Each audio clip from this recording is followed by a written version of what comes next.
At the Palace Barbershop in Rensselaer, owner Marlon Sousis always knows what's going on in his city. Customers tell him.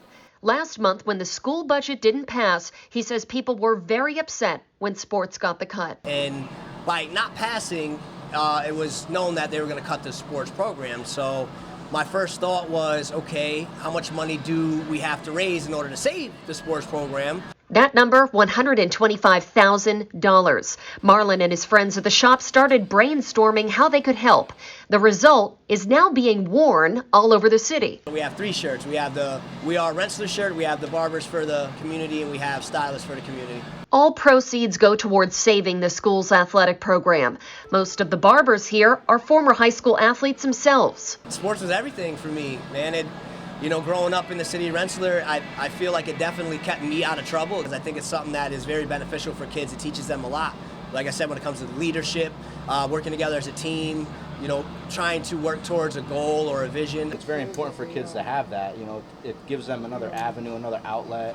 It helps them become more social and just have, human skills growing up. Right now, they hope T-shirt sales will be a first step in reaching the fundraising goal. We've raised a little bit already, but we've got a way to go. Marlon's hoping that Rensselaer and even neighboring cities can help raise the rest. $125,000 is a lot of money, but if you break it down throughout the community, the city of Rensselaer has 9,000 people. That's $13 a person, or you add in Albany, Menands, Troy, Latham, maybe come together to help us out as well.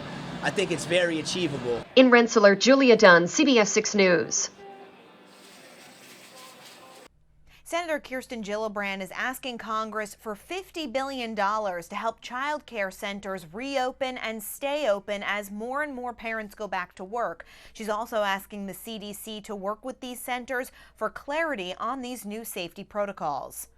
A Child's Place at Unity House in Troy shut down when the pandemic hit, but then reopened in April for families in desperate need of child care. Many of our children who had been with us right before that came back because their parents were essential workers. Enrollment started small with 10 children, but grew over time to 60. They put new safety protocols in place, like PPE and limiting capacity in the classrooms.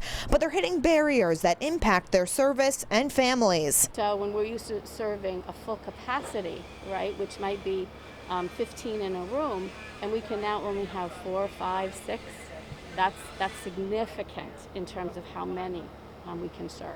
That's why Director of Education Susan Rimkunis was excited to hear of Senator Kirsten Gillibrand's latest action. That's why I will keep pushing to make sure the next COVID package includes the Child Care's Essential Act. She's urging Congress for $50 billion to support child care centers. But the measures they must take, purchasing more supplies like PPE, reducing group sizes, modifying classroom spaces, sanitizing, adjusting staff, offering premium pay, all of those cost money that our providers do not have. She and New York Lieutenant Governor Kathy Hochul say without adequate federal assistance, child care centers may not be able to reopen or stay open. Our economy does not come back unless we solve a problem that is affecting women all across the state of New York. Rimkunis says funding is always a challenge, but with these new measures to keep kids and staff safe, it's now a dire need. For CBS 6 News, I'm Leanne DeRosa.